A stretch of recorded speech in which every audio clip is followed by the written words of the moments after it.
un jour, il y a des travaux qui se font à Quidditch parce qu'il y avait échangé de locaux et on m'a dit est-ce que vous voulez venir faire quelques travaux? Et c'est là où j'ai répondu présente. J'adore bricoler, mais je l'avais oublié. Et dans ma dépression, je passais des journées et des journées à dormir et à m'isoler. Et là, en m'invitant, on me donne un rouleau de peinture, puis on me dit voilà ce qu'il faut faire. On me dit ce qu'il faut faire, comment faire et tout. Bon, j'y vais, j'étais très perdue parce que je ne savais plus que je savais faire. Et tout d'un coup, je me suis rendu compte que non seulement je sais faire, mais j'adore ça. On était dans un moment de convivialité et de plaisir. Un mot qu'on emploie peu. On parle beaucoup de nos besoins, de nos difficultés, qu'est-ce que vous allez pouvoir nous apporter. Mais non d'un petit bonheur, quel bonheur que de partager des moments de plaisir. De ce moment-là, je me suis souvenue de tout ce que je savais faire. Et ce bénévole qui m'a incité à venir, m'a dit, mais dis donc, tu te débrouilles bien, dis donc, tu as de sacrées compétences. Et parler de moi avec des termes de compétences, de talent, je suis restée bouche bée. Le moment où j'ai commencé à rebondir, à aller bien, après, bien sûr, l'habitat qui apporte la sécurité, c'est moi, j'ai des talents. Amina, elle existe parce qu'elle a des talents, elle a des compétences, elle n'a pas que sa précarité qui l'a amenée à se retrouver en difficulté et prendre un logement à Chèche. J'ai des talents.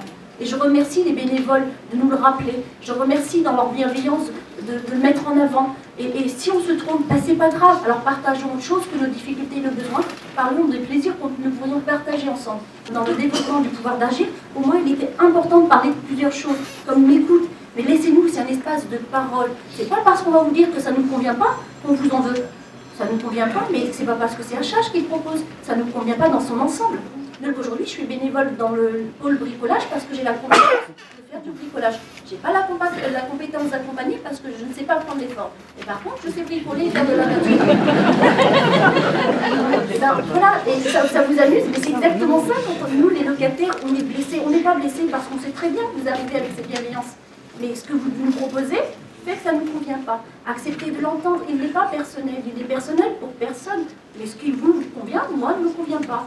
C'est pas la vie que j'ai choisie, j'ai bataillé pour exister. S'il vous plaît, à Habitat Humanisme, laissez-nous la place d'exister. Notre parole a du sens. Elle n'a peut-être pas de sens pour vous, mais elle est là pour nous. Elle est là pour vous dire, j'existe avec cette identité-là, qui n'est pas la vôtre. Rejoignez-moi là où j'en suis pour m'accompagner. J'ai été vraiment fascinée et émerveillée par une personne qui tout d'un coup nous a parlé de désir et plaisir. C'est la première fois qu'on s'éloigne de la notion de besoin, difficulté, souffrance, précarité. Et là, quand elle a parlé de désir et plaisir, ça nous met tous au même niveau. Et je crois que dans le développement du pouvoir d'agir, le ramener en avant nous ramènera tous au même point. Merci de nous avoir aidés à comprendre.